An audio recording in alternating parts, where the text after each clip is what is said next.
예, 발표 순서는 뭐 중역선, 현황, 그다음에 생산성이라는 용어로 썼고, 근데 이런 용어는 교육계에서 잘 안 씁니다. 어떻게 교육을 자꾸 경제 쪽으로만 보느냐. 교육하시는 분들이 이렇게 그런 시각도 있다는 걸 좀 말씀을 드릴게요. 이게 교육 산업을 두 가지 측면에서 보면은 우리가 이제 경제 성장하고 사회 통합이 굉장히 중요한데 이 교육 산업이 그쪽에 상당히 기여를 한다.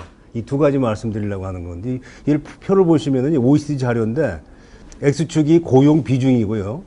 그 다음에 Y축이 이제 GDP 증가율을 보면은 이게 슬로프가 있지 않습니까? 이게 쉽게 얘기해서 교육 산업 쪽에 고용 비중이 높으면은 성장률이 비교적 높은 걸로 이런 추세가 나오거든요.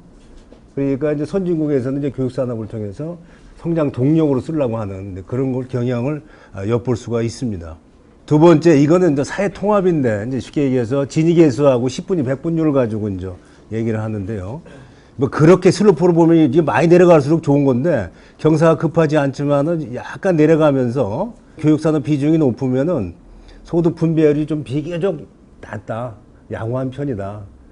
그러니까 경제 성장에는 크게 기여하는데, 이게 소득 분배 측면에서는 그렇게 미미하지만은 그래도 기여하고 있지 않느냐. 경제학자들은 이렇게 분석들을 많이 하십니다. 교육산업이라고 하는 건 통계청에서 표준산업 분류에 따라서 이게 국제가 똑같아요. 이게 교육 서비스 산업이라고 하는데, 이게 실제 두 가지 측면에서 부가가치하고 일자리하고 두 가지를 이제 보통 보는데, 이 부가가치 측면에 보면 전체 한 5% 정도, 한 6%까지 올라간 적이 있어요. 이제 OECD하고 거의 비슷합니다. 평균하고 비슷한 수준이고, 근데 여기서 좀 중요한 부분이 포인트가 있는데, 부가가치는 이 증가율이 굉장히 낮다. 다른 산업에 비해서. 이게 노동 생산성이 낮다는 얘기가 마찬가지인데, 이건 뭐냐면은 이게 여기에 종사하는 분이 좀 퀄리티가 낮다. 다른 말로 얘기하면은 이쪽에 혁신 노력이 부족하다.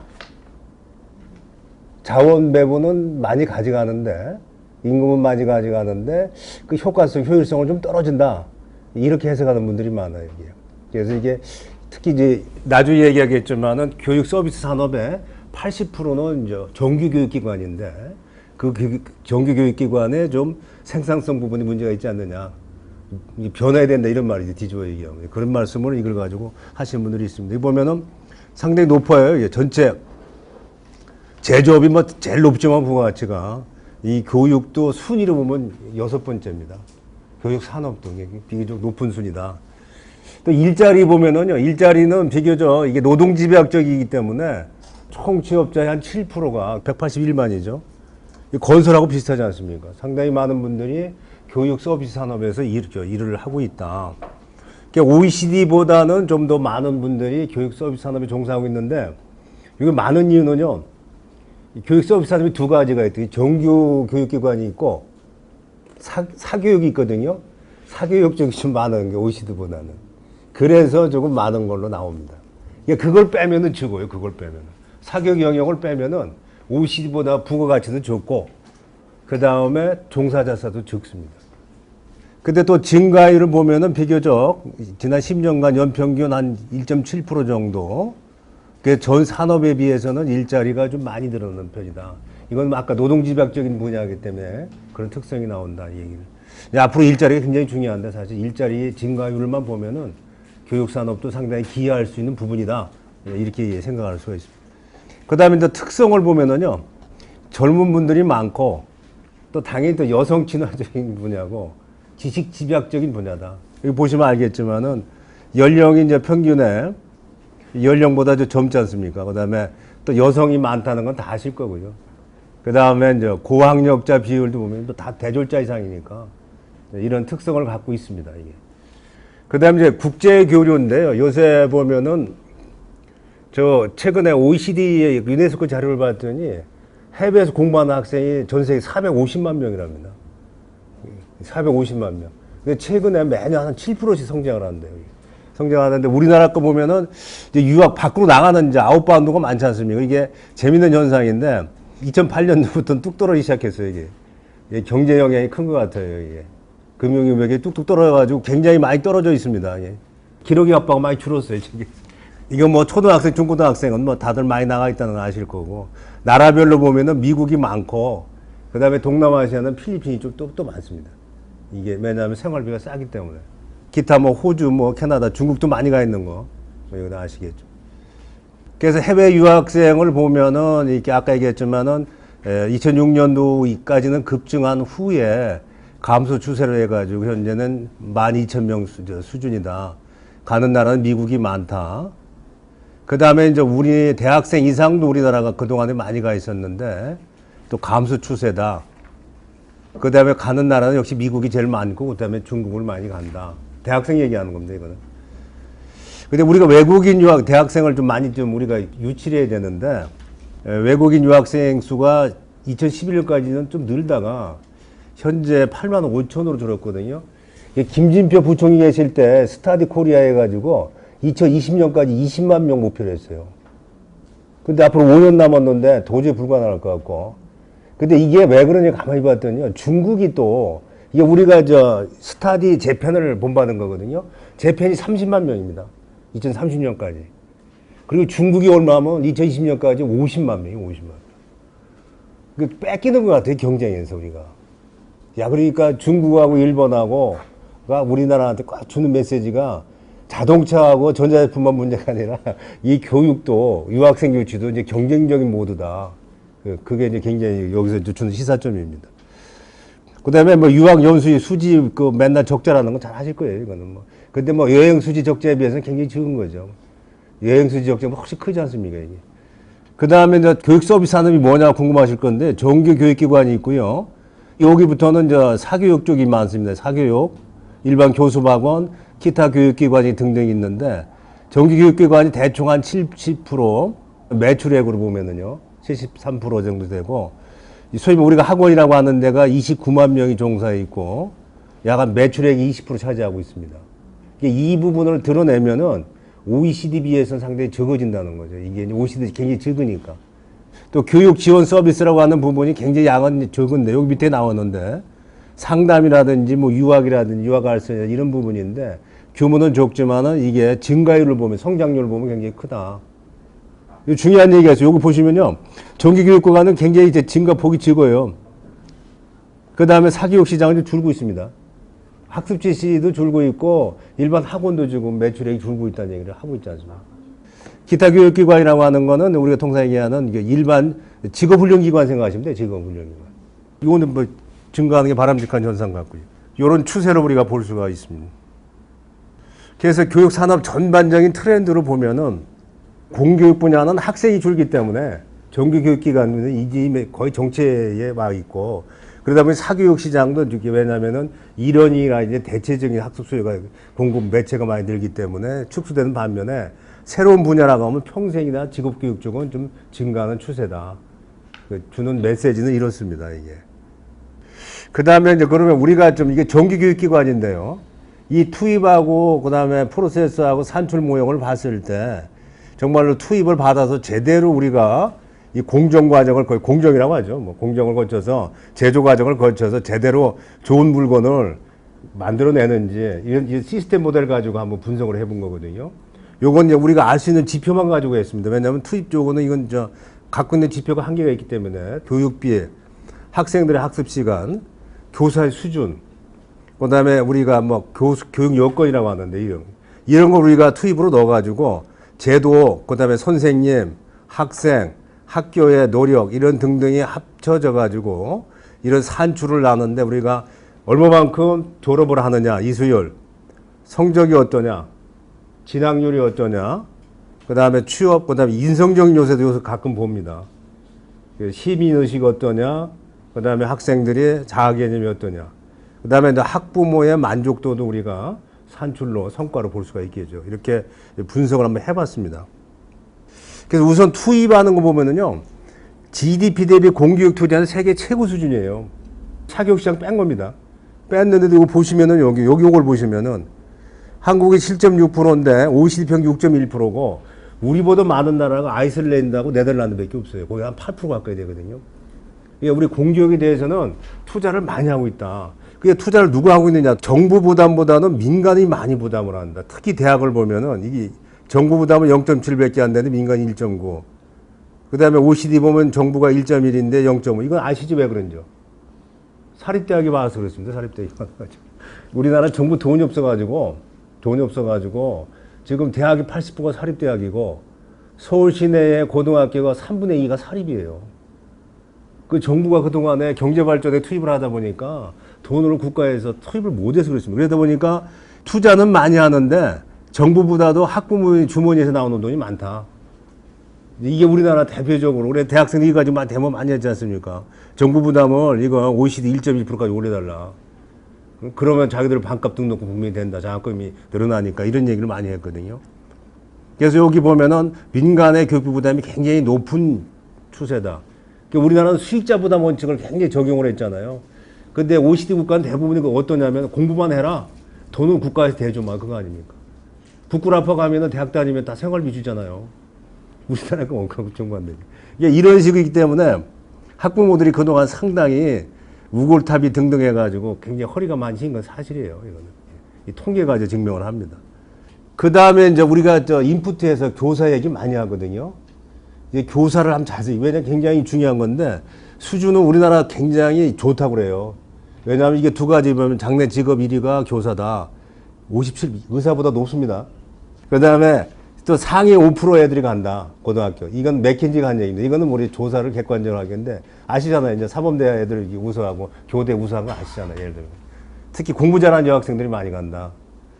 근데 급여 수준을 보면은 재미있게 OECD PPP 환율인데 초임은 좀 적지만은 15년 들어가면 세계 OECD 최고 수준에 나와요. 우리나라 교사 봉급이 적은 게 아닙니다.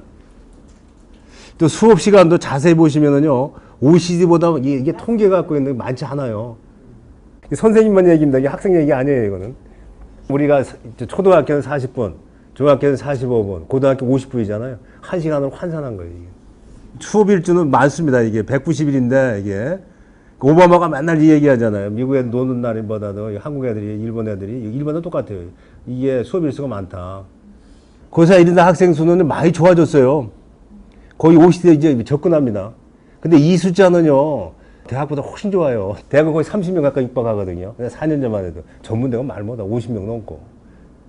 근데 학습 시간은요, 많긴 많은데, 자꾸 줄고 있대요. 이제 맨날 이제 하는 얘기가, 이게 두 가지로 보는 시각이 있어요. 애들이 공부하는 이게 줄고 있다. 하나, 어떤 경우는, 야, 초딩이 대딩보다 공부 더 한다. 근데 자꾸 요새 이제 정부에서 학습량 줄여준다고 하는데, 나는 이게 올려야 될 것 같은 추세가, 특히 대학생을 좀 더 올리고. 그렇죠? 이제 결과치를 보겠습니다. 우리나라가 명함이 있는데요. 이제 이게 대학은 많이 다녀가지고 이술이 굉장히 높아요. 진학률 높은 거하고, 여기 고교 졸업률 높은 거하고, 고등교육 25, 35대 대학 나온 사람이 66% 굉장히 높아요. 세계 최고 수준이에요, 그러니까. 그 다음에 이제 우리나라가 피사 계속 자랑하는데, 난 그 자랑을 안 하거든요. 왜냐면은 이게 34개국에서는 1, 2등 맞아요. 근데 중국은 OECD 가입을 안 했거든요. 요거까지 집어넣으면 65개국이 참여하는데 상하이, 싱가포르, 홍콩이 1, 2, 3등입니다. 묘하죠. 근데 점수차가 또 많이 나요. 10점 이상 난다. 그렇게 자랑할 게 아닌 것 같아요. 저는 왔을 때. 이게 보는 시각의 차이입니다. 그 다음에 또 좋은 거는 고졸자, 대졸자 임금 차이가 OECD 통계인데 양호한 편이랍니다. 여기가 116, 고졸을 100으로 봤을 때, 대학, 이게 OECD niveau 조금 더 높아요. 편차가. OECD 통계 갖고 얘기하는 거죠, 제가 이게. 그 다음에 이제 우리가 이제 소위 말해서 진보 쪽의 말씀 많이 하신 게 이거거든요. 행복지수하고 시민의식조사는 꼴찌다. 수학에 자신이 있느냐, 수학 시간이 기다려지느냐, 이런 걸 물어보거든요. 이제 우리나라는 동남아시아 똑같아요. 아시아 국가들이 전부 기대 수준이 높아가지고 전부 나쁘게 얘기를 해요. 자신 없다. 만족하지 않는다. 그래가지고 이게 이제 행복지수가 낮다. 이 얘기하고. 그 다음에 상호 사회적인 작용이라고 해가지고 이제 협업하는 능력, 시민의식 얘기하는 것도 이것도 별로 안 좋다는 얘기를 많이 합니다. 그 다음에 이제 학부모 교육의 불신인데요. 이거는 개발원에서, 한국교육개발원에서 매년 5점 만점으로 학교의 만족도 평가를 하는데 계속 줄고 있어요. 보세요. 3.09에서 2.90, 2.49까지 떨어졌어요.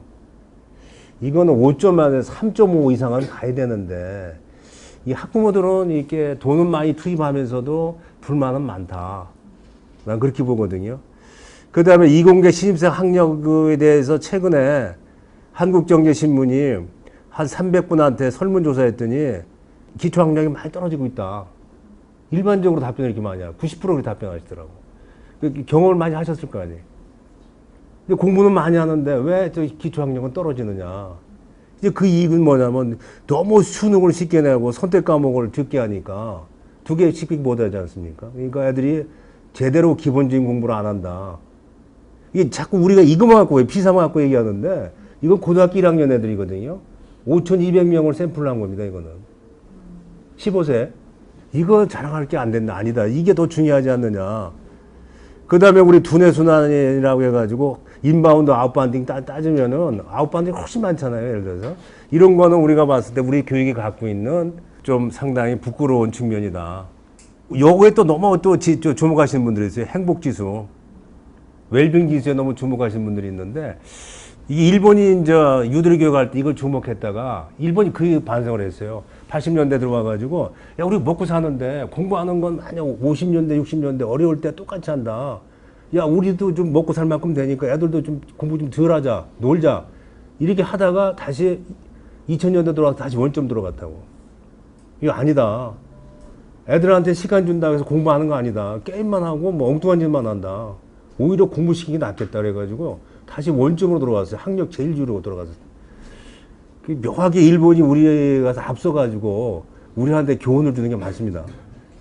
그래서 전환 과정에 아까 대립된 주장이 있어요. 요새 말하면 좀 표현을 이게 좋게 썼는데 개인의 자유를 선택을 강조하신 분하고 공동체주의 이거는 뭐 우파 좌파 얘기도 하고 보수진보 얘기하는데요. 이 교육 철학이 보수주의는 엄격주의예요. 응? 공부라는 건 힘든 거다. 쉽게 생각하지 말자 이런 얘기고. 근데 진보주의는 아니다. 그렇게 해봤자 뭐하냐 다 잊어먹는데 체험과 경험과 살아가는 힘이 중요하다. 애들이 행복 중요하다. 이런 말씀 많이 하거든요. 특히 교육 경쟁 완화는 굉장히 강조하십니다. 너무 힘들게 하지 말자. 특히 이제 교육제와 성격을 여기는 이제 공공제와하고 시장제와 성격, 사적제와로 혼합제로 보는데 여기는 완전히 공공제로 봐요. 시장에 맡기면 안 된다. 이거 완전히 정부가 틀어주고 독점적으로 해야 된다. 그 다음에 교직을 보는 건 이쪽 사람들은 완전 노동직 관점으로 해서 이 사람들이 권익을 굉장히 강조한다. 평등을 강조해. 순환보직도 해야 되고 연공서열도 해야 된다는 얘기하는 거고 전문직 관점에서 아니다. 열심히 하는 사람 더 주자. 그 다음에 학부모 교육률은 이쪽에서는 긍정하고 승화시키자면 수요자니까. 여긴 아니다. 무찌르기다. 이게 잘못된 그 굉장히 학부모 교육률이 있기 때문에 우리가 계몽해서 교도해야 된다. 이렇게 생각하시는 분 많은데 이게 수요자 입장에서 보면요. 그렇게 하면 안 되거든요. 사실 수요자의 판단을 존중해야 되는데 어떤 학부모 그렇게 얘기해요. 야 나는 여기서 외제차도 하고 저것도 사는데 어떻게 교육은 그렇게 할 수가 없느냐. 어떻게 교육은 어디 구매할래도 좋은 재화를 공급하는 학교가 없다. 이렇게 얘기하시는 분도 있어요. 아, 초등등만 놓고 보면. 이게 수요자 입장에서 하는 겁니다. 제 얘기는. 학교의 특성도 누가 주인이 돼야 되냐. 이건 학교장이라는 분이 해야 된다는. 이건 아니다. 교사가 해야 된다. 교사가 해야 된다. 굉장히 이렇게 아주 양만된 시각이 있어가지고요. 지금 이쪽에 계신 분들이 많이 지금 초등등을 좀 교육감들을 맡고 있어가지고 지금 그래서 학부모들이 굉장히 혼란스럽고 이념 대결을 벌이는 이런 상황입니다. 기본적인 철학의 차이가 굉장히 커요. 그래서 이제 앞으로 이제 전환 과정을 본다면은 이제 보수 진보 자꾸 싸우는데 새로운 우리가 모델을 만들어야 되지 않느냐. 제3의 모델을. 우리가 모방형으로 해가지고 교육기회 확대는 성공을 했는데 우리 이제 캐치업 모델 갖고는 안 된다. 퍼스트 무브는 안 되더라도 최소한 우리 나름대로 한국에 맞는 새로운 모델을 만들어야 된다. 풀업이라고 하는 건 개인의 잠재력을 최대로 끌어올리는 겁니다. 그냥 끄집어내는 거예요. 이런 모델을 가야 된다. 근데 아까 이제 수요자 두 번째 선택권은 어느 정도 보장할 거냐. 이게 굉장히 중요한 문제거든요. 이게 평준화 논쟁이에요, 이게 선택권은 크게 보면 세 가지가 있습니다. 학교 선택권이 있고요. 교과 선택권이 있어요, 고등학교도. 왜냐면 미국식으로 얘기하면 교과 선택권이 되면은 학점 이수제가 되는데 미국 가서 보면은요, 자기가 듣고 싶고 듣잖아요, 대학처럼요, 고등학교도. 그 다음에 세 번째는 교사 선택권이 있다고. 근데 지금 우리가 계속 학교 선택권만 얘기하는데, 그럼 다른 거 줄 수 있거든요. 예를 들면 학교로 선택을 안 한다고 하더라도. 그 다음에 교사 입장에서 보면은 학생 선택권이 또 있다고. 내가 가르치고 싶은 애들을 선택할 수 있게 달라. 이렇게 얘기할 수 있는 측면도 있고. 그 다음에 사교육을 어떻게 볼까 굉장히 중요한데요, 이거는요. 5가지 모형이 있어요, 이건. 우리나라는 통제적인 거든요. 완전히 절차와 규정이 있고 규제가 굉장히 강하고 그다음에 국가에서 지원 절대 안 합니다. 이건 통제 모형인데 한국과 이집트밖에 없어요. 그리고 자유방위명은 네가 알아서 해라. 네가 왜 소비인데 학부모 알아서 해라. 규제도 없고 지원도 안 해주는 거. 일본 준 거. 아니다. 너네들은 공부하는 건 학교에서 하든 밖에서 하든지 공부하는 건 참 기특하다 해서 도와주는 나라가 있어요. 사교육비 주는 나라가 있어요. 미국, 영국 그렇게 한답니다. 이게 어려운 애들에 대해서. 이게 촉진형이고요. 그 다음에 제도적 접근은 정부가 규제는 하는데 돈은 못 주는 거예요. 돈은 못 주는 형이고. 그 다음에 혼합적 접근은 규제도 하면서 지원도 해주는 거. 요런 모형이 있습니다. 사고방식을 바꿀 필요가 있다 생각을 해요. 왜냐하면 산업에서 보니까 그래요. 산업에서 보니까. 그 다음에 교사가 계획의 주체가 될 수 있느냐. 맨날 그 객체만 한다 얘기하는데 이게 과연 이제 우리가 이제 조직에서 교사도 이제 일종의 근로자인데 근로자가 그럼 과연 스스로 계획할 수 있느냐. 이건 잘 생각해 보십시오. 이거는 우리나라에서는 불가능하다고 얘기하는 분들이 많아요. 이게. 그 다음에 입시 암기교육은 나쁘기만 한 거냐. 근데 선진국은 입시 교육시키는 학교가 많거든요. 미국 가면 프랩스쿨이 있고, 그 다음에 영국 가면 식스폼이라고 해가지고, 고등학교 졸업도 하면 2년 또 공부 더 하지 않습니까? N레벨 보려고. 그 다음에 프랑스에 그랑제꿀 들어가려고 또 2년 공부 더 하잖아요. 그런 학교가 선진국 다 있거든요. 근데 그 다음에 뭐 독일이야 완전히 그 글래머 스쿨에 나눠주고. 이렇게 하는데 우리나라는 입시 얘기만 나오면 모든 막 그냥 막 틀어막는데 입시를 사실상 인정하면서 입시가 가져오는 긍정적인 효과를 가져오는 그 입시를 통해서 역량을 키워주려고 하는 그런 쪽으로 가야 될 것 같아요. 그러면 대학 졸업한 학생들이 취업하기 위해서 공부하는 걸 나쁘게 볼 거냐. 똑같잖아요. 왜 상급 교육기관을 가기 위해서 하는 거기 때문에. 전환 과정에서 필요한 능력을 테스트하는 건데 이런 부분도 굉장히. 근데 암기교육도 마찬가지입니다. 창의성 얘기할 때 암기교육만 얘기하는 나쁘다고 하는데요. 배경지식이 토대가 돼야 창조성이 나오잖아요. 창의성이 나오잖아요. 그래서 이것도 이제 자꾸 이제 우리가 지금 얘기하는 신화적인 얘기가 조금 뒤집어 보려고 말씀드리는 거고요. 사학의 자율성은 뭐 잘 아실 거니까 여러분들. 우리는 저 중고등학교는 사학 공립하고 사학이 차이가 없습니다. 그래서 하는 얘기고. 그 다음에 이제 우리가 돈을 투자한다고 하면 우선순위 프라이를 어디다 줄 거냐. 이런 문제가 이제 사실은 이게 핵심적인 이슈입니다. 이런 문제가 선결이 돼야 다음 문제로 나갈 수 있다. 이게 이제 3대 발전 방향인데 이게 아까 얘기했지만 인푸트 요인, 트랜스포메이션 부분, 전환 과정, 아웃컴이 3가지로 얘기했습니다. 그래서 투입을 늘릴 부분이 어떤 거냐 그러면은 우리나라가 GDP 대비해서 많이 투자를 하고 있는데 제가 봤을 때는 이제 안전 부분이라든지 불평등을 보정하는 거라든지 경쟁력 제고 쪽에서는 조금 정부가 좀 더 투자를 해줘야 된다. 여기 보면은 안전시설 투자가 한 5년간 5조가 들어가고 화장실 냉난방도 이거 상당히 좀 낙후돼 있거든요. 이것도 한 10조 들어간다고 하고. 그 다음에 그동안에 정부 정책이요. 저소득층하고 낙후지역에 기초학력만 보장해 줬어요. 공부 못하는 애들 쉽게 얘기해서. 근데 공부 잘하는 애들 해주죠. 이게 개천에 용나는 애들이 애들이. 요건 신경을 안 썼다고. 이게 삼성 드림크래스가 그겁니다. 이걸 정부가 해줘야 돼요. 그래 이게 개천에 용난다는 거예요. 그 다음에 이제 교육 거품을 야기하는 사업 축소에 좀 이렇게 손을 좀 보자. 작은 학교 문제 100명 미만이 한 시골 가면 60% 된다. 굉장히 많아요. 이것도 좀 어느 정도 이제 좀 손 좀 보고.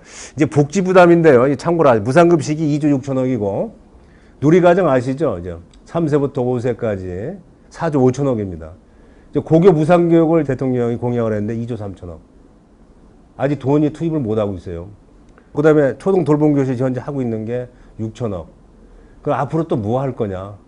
그 다음에 교육 활동에 아까 블랙박스를 혁신해야 되는데 정부가 개입은 안 할 수는 없는데 불평등 보정하고 경쟁력 강화에만 한정하고 나머지는 민간에 좀 맡기면 어떠냐. 이런 얘기고. 그 다음에 수요자 선택을 해야 아까 얘기했지만 교직사회가 능률이 향상될 것 같다. 교직사회의 이 얘기입니다. 단일 호봉제고 순환근무제 때문에 주인은 없는 학교 만든다는 얘기를 많이 하거든요. 이게 굉장히 어려운 과제예요, 사실은 이게. 그 다음에 수요자 선택을 확대한다는 얘기는 아까 얘기했지만 아까 선택 몇 가지 말씀했지 않습니까? 그 다음에 상급학교 입시를 고등교육 사고능력과 수행능력 평가로 계획하게 되면은 이게 초등등 학교에 미치는 영향이 굉장히 커요. 왜냐면은 우리나라 완전히 입시 중심의 교육을 하기 때문에 확 바뀔 겁니다. 예컨대 스카이 대학이 면접 볼 때 토론식 시키면요. 초등학교, 중학교 다 토론식 수업이에요. 그 다음에 과하게 시험만 보지 말고 실험을 직접 시킨다. 한번 실험을 해보라. 그러면 다 실험을 시킨다. 아니, 간단해. 이게, 이 바꾸는 방법은요, 제일 간단해. 내가 봤을 때. 가장. 아무리 하려도 안 해요. 왜냐면은 해봤자 그냥 공부하는 게 혹시 그 효과적인, 능률적이니까. 실험하려면 시간 준비돼야 되고, 시간이 많이 걸리는데, 그냥 암기하면 뭐 30분에 할 거, 실험하려면 2시간 걸리는 걸 누가 합니까? 이게 앞으로 이제 서울대학에서 이제 실험을 이제 시험을 과학 예컨 이공계 공대에 실험을 시험 본다면은 아마 초중고등학교 실험 즉 과학 교육 잘 될 거예요. 네, 그런 말씀입니다. 여기 이게 고등교육 사고력도요. 핀란드가 대학 시험을 본고사를 보는데 일주일 봐요, 일주일. 핀란드가 엄한 가지고 하루 종일 본답니다. 오전에는 간단한 거, 오후에는 그 논술 쓰기로 머리 쥐나는 거죠. 핀란드 공부 안 하는 거 같죠? 엄청 시킨다. 핀란드가 피사가 맨날 1등 하잖아요. 근데 그 대신에 이제 공부를 안 하는 애들은 아예 안 가지. 그러니까. 어려우니까. 그게 많이 구분이 되는데 우리나라는 이제 뭐 속된 말로 소나게다 다 가니까 문제가 쉽게 되는 거예요. 그러다 보니까 전부 하향 평준화 된다는 얘기가. 그죠? 거기에 교육 거버넌스 개혁하는 건데 이게 교육의 리더를 바꿔야 되거든요. 특히 이게 교육개혁위원회를 많이 말씀을 하세요. 왜냐면은 지금 교육 정책의 안정성은 이제 교육부가 권한을 많이 갖고 있다고 하는데 교육부 권한은 누구냐면 정치인들이 갖고 있는 거예요. 정치인들. 장관하고 저기 대통령이 자주 바뀌시니까 그러니까 맨날 이게 바뀌는 거라고요. 그래서 이제 교육개혁위원회를 둬가지고 여기서 좀 지속적으로 안정적으로 하자는 얘기를 많이 합니다. 이제 학자들은. 그 다음에 교육감 선거제도도 좀 요새 이게 직선제 문제 있지 않느냐 뭐 이런 얘기 하시는 분들이 있고 예. 리더 그룹을 좀 바꾸자 뭐 그런 얘기고요. 그 다음에 성과지표도 제가 봤을 때는 피사만 갖고 얘기하지 말고 성과지표 몇 개 만들었으면 좋겠어요. 우리 왜 안전지수, 행복지수 만들듯이 만들어가지고 특히 이게 나는 이게 피사 성적 보는데 한일간 좀 봤으면 좋겠어요. 한일간. 대부분 꼴찌할 것 같아요. 죄송하지만. 왜냐하면 중국의 카우카우 시험 문제하고요. 동경대학 시험 문제 보면 훨씬 어려워요. 굉장히 어려워요. 그러니까 그거 보면은 뭐 내가 보면은 안 될 것 같은데. 그 다음에 이제 이게 여러 두 지표 중에서 이제 아까 얘기했지만은 고등교육 쪽에도 주로 많이 해당이 되는데 고등교육의 그 시장이 계속 매년 7%씩 크고 있으니까 그런 지표를 넣어가지고 아마 성장, 성과 지표를 보면 어떻게 이거 말고 더 있을 것 같아요. 이렇게 참고로 말씀드린 거고요. 근데 기타 검토 사항에 보면은 이제 지금은 이제 공교육만 얘기하는데 사교육을 국내에서는 자꾸 시장이 주니까 밖으로 내보내자. 밖으로 내보내려면은요, 이제 우리가 좀 지원도 좀 해줘야 돼요. 정부에 지원해가지고 밖에 나가서 좀 전에 보면 인도에 가서 학원 하신 분들이 있더라니까. 인도가 인도 공과대학 들어가려고 우리나라 옛날 비슷해요. 그냥 전부 그냥 과외받는데 인도 가서 하신 분도 있고 지금 뭐 홍콩이나 일본 같은 일본은 아니죠. 홍콩이나 미국이 일부 나가고 있는데 아직 굉장히 미미하거든요.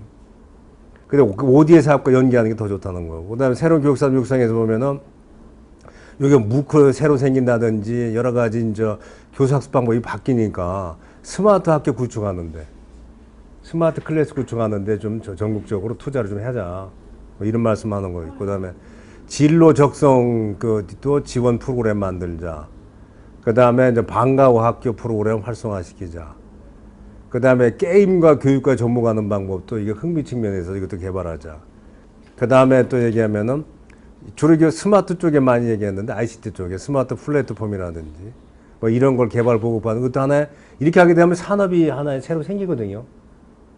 국가가 이제 강점이 그거 아닙니까? 정부 돈이 있으니까 이런 이렇게 교육 산업을 일으키는 쪽으로 좀 해보자 이런 말씀을 좀. 마지막에는 이제 물고기가 나옵니다. 물고기. 이 물고기가 일본 또 얘기 나왔는데 이게 코이라고 하는 게 우리말로 하면 뭐예요? 잉어인데요. 나 이게 맞는지 모르겠어요. 같은 물고기지만은 어항 속에 있으면 10cm가 안 된다. 5cm 작아지는데 수조가 가면 한 25cm까지 큰데요. 근데 큰 물에 가면은 1m까지 큰데요. 이 사람도 똑같다. 그러니까 참치나 고래를 만드는 시스템을 만들어야겠다. 지금 우리는 여기까지 온 것 같아요. 수조권까지는 온 것 같아요. 근데 이게 더 큰 인물을 만드는 교육으로 가져야 되지 않느냐. 저는 그렇게 이제 생각을 하면서 마치겠습니다.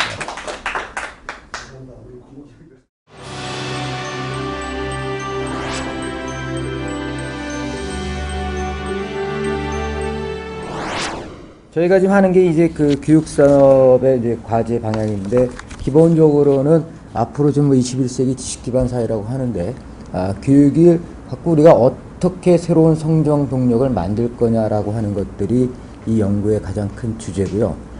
그래서 그 관점에서 봤을 때 지금까지 그 교육이라고 하는 거는 그러니까 그 자체를 만든다기보다는 남을 만들어주기 위한 그 기본 동력이었지, 그 자체를 갖다가 산업이라는 개념은 굉장히 사실 없었던 것 같습니다. 특히 우리 유교적 관점에서 본다면.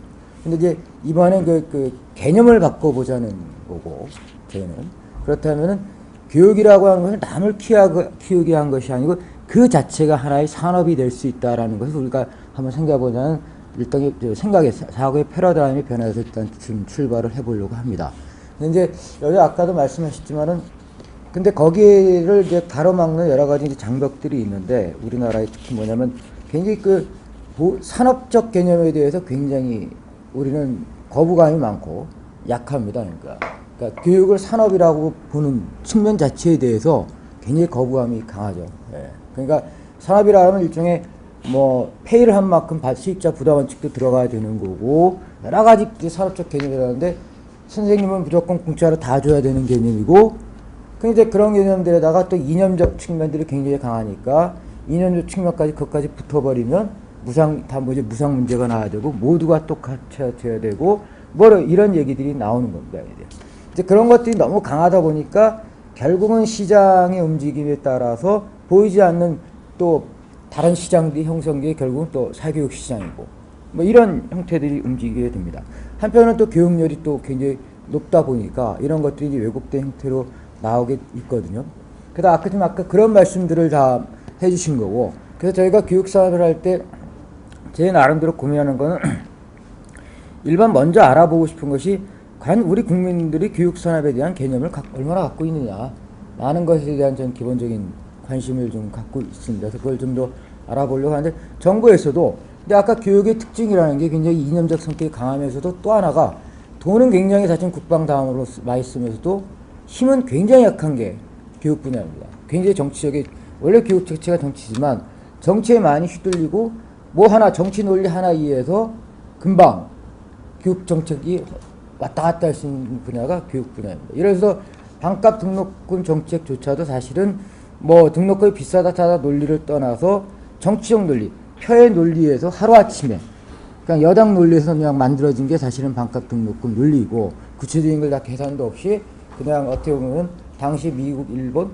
한국에 어떻게 보면 검증되지도 않은 OECD 자료다 놓고 한국이 뭐 미국보다 비싸다 뭐 이런 얘기가 나오고, 미국의 등록금 격차가 얼마나 대학마다 다르고, 일본은 학과마다 다르고 다 다른데 한국은 그러한 구조적인 문제, 이런 문제들은 실질적 검증도 없이 나오고, 또 거기에 언론이 또 뭐 아까 언론 주시면 거기 나름대로 상당히 부안해동해서 교육을 정치적으로 어프로치를 많이 하고 하다 보니까 굉장히 교육이 그런 데서 굉장히 취약한 약점을 갖고 있습니다. 그리고 표에 굉장히 좌우될 수 있는 분야고, 그러다 보니까 이걸 어떤 순수한 경제학적 논리, 산업적 논리로 아니면 어떤 정통적인 교육적 논리로 접근하려다가도 그런 문제 깨면 금방 빠바방 깨져 나오는 것이 교육이고, 그리고 실제로 우리나라 지난번 서남수 장관이 최초의 교육부 관료 출신이 되긴 했지만, 그 전까지는 교육부 출신 관료도 없고 오히려 정치인 두 분이 있었을 때가 오히려 교육 정책이 잘 됐다고 했을 정도였습니다. 사실은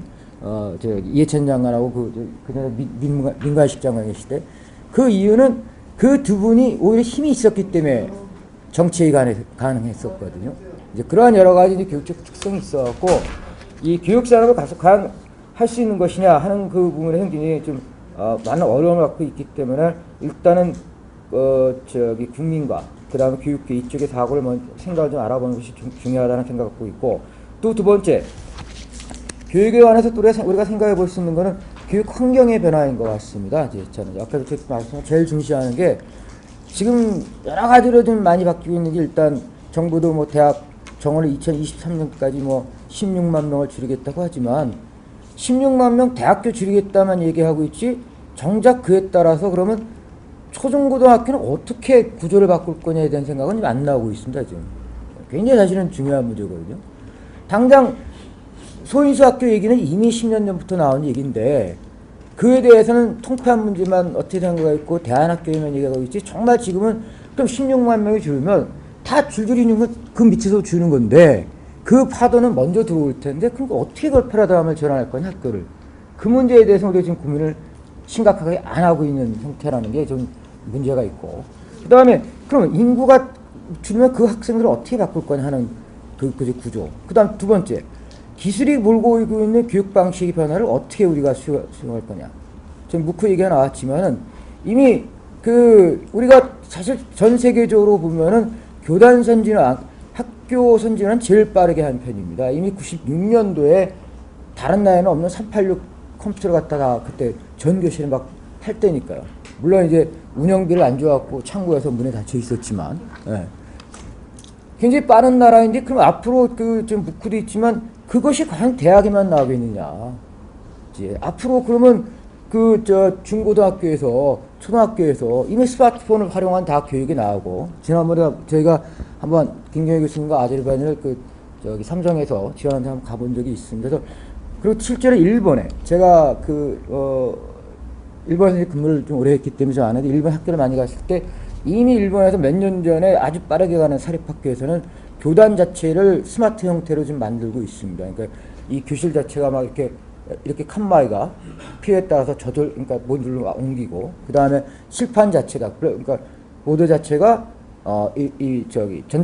스마트 이렇게 해갖고 누르면은 숫자 다 나오고 뭐 이런 식으로 다 바뀌고 있거든요. 그런데 앞으로 이제 스마트폰을 활용한 교육들 이런 것들이 나오고 그럼 무크가 대학이 한다면 왜 정부에서 그 전체적인 뭐 교육 프로그램 콘텐츠를 만들어서 공급할 수도 있고 그 다음에 앞으로 저는 이제 무슨 좋은 대학 나와서 성공한다는 시절은 갔을 거라고 보는 겁니다. 개인적으로. 이미 얼마 전에도 구글의 벤처 스쿨이 우리나라에 들어왔고, 그 다음에 맥도날드 스쿨들이 막 나오고 지금 막 나오고 있는 상태에서 과연 정말 우수한 대학 말고 다른 대학들이 살아났겠느냐라는 것에 대한 약간의 회의가 갖고 있고, 그 다음에 그럼 이미 빌 게이츠가 대학을 포기한 게 벌써 40년 됐는데 꼭 정규 대학을 나와야 되는 성공한 사람들은 아마 소수가 굉장히 줄어들 거고, 나머지 사람들은 어느 기업이라서 어디 가면 인증서를 받으면 되는 세상이 될 거다. 그럼 그 애들, 지금 나온 애들한테 뭘 가르칠 거냐? 젊은 어린 애들한테부터 그러한 스마트폰 이런 걸 익숙해지는 교육을 하려면 이런 것들이 가야 되는 거 아니냐는 생각을 저는 개인적으로 갖고 있고, 바로 이런 것들이 새로운 고부가가치를 만드는 대학 교육이 될 것 같거든. 초중고 교육이 될 그런 생각이 들고 있고, 그렇다면 교육 내용에서도 만약에 지금 로봇이 굉장히 되어 있는데 애들한테 이 칩이나 우리 공상영화에서 보는 칩이나 이런 것 갖다가 입하고 귀에만 박아줘서 해서 영어하고 다 박아주는 칩이 저는 10년 내에 나올 가능성이 굉장히 있다라고 보는 사람입니다. 그러면 영어 교육 완전히 갑니다. 이거 공상이 아니라고 봅니다. 그러니까 그런 여러 가지를 가봤을 때 과연 우리가 애들한테 가르쳐야 되는 거는 이러한 기존의 국영수 이런 개념을 떠나서 기본적인 교육, 베이직, 이걸 가르치는, 그리고 인문학 얘기를 했는데, 우리 김경희 사실 이스라엘 영재 교육도 같이 연구를 좀 해본 적이 있어요. 근데 이스라엘의 애들이 영재 교육에서 제일 많이 강조하는 게 국영수보다는 체육하고 예술 영재학교들이 굉장히 지금 발달돼 있습니다. 어차피 그게 이제 앞으로 창조적이고 크리에이티브고 그게 감성이고 세계 감성 시대로 가는데, 그렇다면 그걸 가르치는 거 어디서 뭐냐? 바로 어린애들한테 가르치는 이 스마트폰을 이용한 가상 사이버 교육하고 이미테이션과 이미지네이션이라는 거예요. 전 그렇게 보는 거예요. 그리고 우리 미디어 쪽에서 보는 거라고는 일종의 중간계라고 뭐죠? 현실 완전 사이버 사이에서 중간 속에 살아가는 사람들이 굉장히 늘고 있기 때문에 그런 형태들의 교육 형태가 계속 나올 거고, 그러면 교육 프로그램이 굉장히 바뀔 거라는 거죠. 10년 우리가 생각 굉장히 빠르게 저런 것들을 다 생각해 본다면 교육 산업을 우리가 어떻게 바라봐야 되냐는 심각한 고민을 하게 되는 겁니다. 그래서 정부는 과연 어떤 형태로 교육을 지금 계속해서 책상에 앉아 있고 벽돌 속에 뚫려 있는 학교 형태로 계속 교육을 할 거냐는 고민을 하게 되고, 그런 고민을 하면서 그렇다고 현실을 완전히 무시할 수 없기 때문에 바로 저런 것들이 기반이 돼서 이런 것들이 가야 되는데 그 과정 속에서 갖고 있는 어려움을 우리 김기일 교수님께서 지금 현실의 어려움을 얘기하신 거고 저는 이제 미래 방향을 제시하면서 찾고 있고 그 방향은 두 가지, 세 가지 속에서 찾아야 되느냐 안 되느냐. 그러니까 하나는 공교육 시스템과 공교육 시스템 박. 그 공교육 기준에 둘이 있을 거고 하나는 내신이냐 수출이냐 나는 두 개가 있을 거고 하나는 하드웨어냐 소프트웨어냐 두 부분이 되면 결국 2x2x2가 되면 8가지 모델이 나옵니다. 그 속에서 우리는 우선순위를 뭘 두고 갈 때일까 하는 또 고민에 빠지게 됩니다. 지금. 그래서 그러한 것들 전부 했을 때 교육산업이 최초에 지금 저희들이 연구를 하기 때문에 사실은 좀 해야 되는데 한 가지 확실한 거는 전 세계적으로 신자유주의가 이미 대처하고 레이건이 했던 1980년대부터 영국은 완전히 신자유주의로 갔고 아까 말씀드린 핀란드 자체도 90년대 후반에 고등교육법을 완전히 바꾸면서 대학들의 기존 국립대학들을 대규모 통폐합을 하면서 이미 사립 법인화를 다 추진해 나가고 있습니다. 전 세계적으로는 싫던 좋던 신자유주의로 가고 있고 신자유주의 특징자는 기업과의 만남이고 기업과의 만남 정도 산업협력을 떠난 일종의 융합 형태로 좀 많이 가고 있기 때문에 과연 그럼 우리도 그럼 고등학교 과정에서 또 그것까지도 좀 더 검토해보면서 실업계 고등학교 애들한테 기업과의 융합 교육까지도 생각해봐야 되는 거 아니냐는 일종의 교육의 패러다임의 대전환 문제까지도 할 때 교육산업 얘기가 좀 더 가깝게 어필하지 않겠냐는 그런 생각을 제 개인적으로 합니다. 이상입니다.